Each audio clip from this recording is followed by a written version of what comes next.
So here's a quick little video to show you how to save as much of your fabric paint as possible, as you don't want to waste any of this.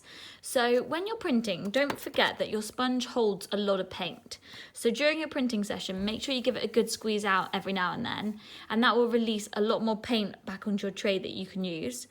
But when you're finished your day's printing, with your sponge, you can just scoop up as much paint as possible and then just scrape it back into the pot. And you'll be really surprised with how much comes out of your sponge and how much you can save for next time.